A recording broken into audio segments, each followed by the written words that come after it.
As we have been doing all day, our starting point is the latest from Singapore, where the North Korea-U.S. summit will be held. Our Ji-won is standing by in the host nation as part of our special summit coverage team. Let's connect to the International Media Center over there right now. Ji-won, what do you have for us at this hour? Daniel, we're hearing that North Korean leader Kim Jong-un is likely to be having a tour around some of the major industrial sites in Singapore. Now, South Korea's Yonhap news agency, citing foreign affairs sources, reported earlier today that Kim will likely to go around 3 to 4 places that symbolize Singapore's economic growth.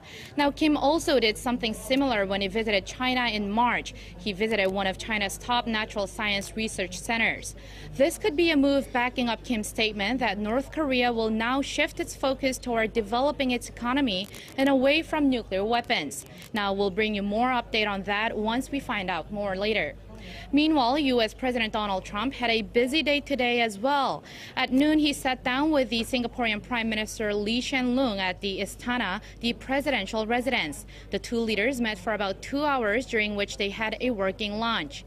Trump expressed his gratitude for Singapore's hospitality, professionalism, and friendship as the city-state plays host to the historic summit between the United States and North Korea. Trump also briefly mentioned his thoughts on tomorrow's summit with Kim Jong-un, which he said he thinks will work out very nicely. Now, after wrapping up his engagement with his Singaporean counterpart at 2 in the afternoon, Trump held a meet-and-greet session at the Shangri-La Hotel, where he is staying, with over 200 military personnel and U.S. embassy staff in Singapore. He thanked them for their preparations for the summit. And June, we also heard the final touches for the summit have been taking place right up to the very last minute. Do tell us more about that. Daniel, the U.S. and North Korean delegates who had been negotiating over at the inter-Korean border village of Panmunjom for the past few days have met again today for the 7th time. Now, an American ambassador to the Philippines and a former nuclear negotiator, Sung Kim, met with North Korea's Vice Foreign Minister Choi Sun-hee for about 2 hours this morning at the Ritz-Carlton Hotel. The discussions seem to have hinged on the notion of North Korea's complete, verifiable, irreversible denuclearization, or CVID. Unnamed sources say the U.S. seeks to get a commitment from the North to CVID in writing, but Pyongyang is protesting strongly against the phrase because it sees it as portraying the regime as a defeated country. Well, lots of talks are continuing behind closed doors. Every minute counts for them. We're seeing the U.S. president, meanwhile, and his delegates uploading their latest stories on Twitter. Do tell us a little bit more about what's been posted so far. Yes, Trump had earlier posted that it's great to be in Singapore and that excitement is in the air. He also posted a video of himself meeting the Singaporean Prime Minister. Now, but compared to how he's previously been throwing big news and giving personal opinions on the social network, he seemed rather careful, possibly, with the important summit ahead. Now, Trump's Secretary of State Mike Pompeo was more active in terms of posting today. He posted a photo of the meet-and-greet session, thanking the president for his support for the State Department. But more importantly, Pompeo uploaded 3 posts, each with a photo of his negotiation team led by Sung Kim. Pompeo said substantive and detailed meetings had been held in the summit prep talks and that the U.S. remains firm in its demand for CVID. Now, that is the latest we have on the summit, but for more on the atmosphere in the city-state, we have our Oh Jung-hee, who went out to the streets in Singapore to talk to a few local residents. Let's take a look.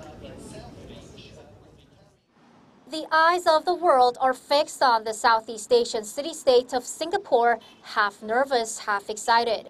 Among those looking forward to the summit, amid the pressure and maxed-out security, are regular Singaporean citizens. I think this is going to be a very big event, as 2 major countries are here in Singapore, major hits. I think we are quite glad that it's being chosen. Because we are such a small country, this actually is a good exposure for us to be known to the world. Singapore had long been considered the summit's most likely location due to its political and economic neutrality concerning Pyongyang and Washington. Also, the city-state has plenty of experience holding major international events like the annual Asia Security Summit. In 2015, it hosted the first summit talks between Chinese President Xi Jinping and Taiwan's then-President Ma Ying-jeou. As the venue for another historic meeting, Singaporeans hope the summit brings about meaningful results.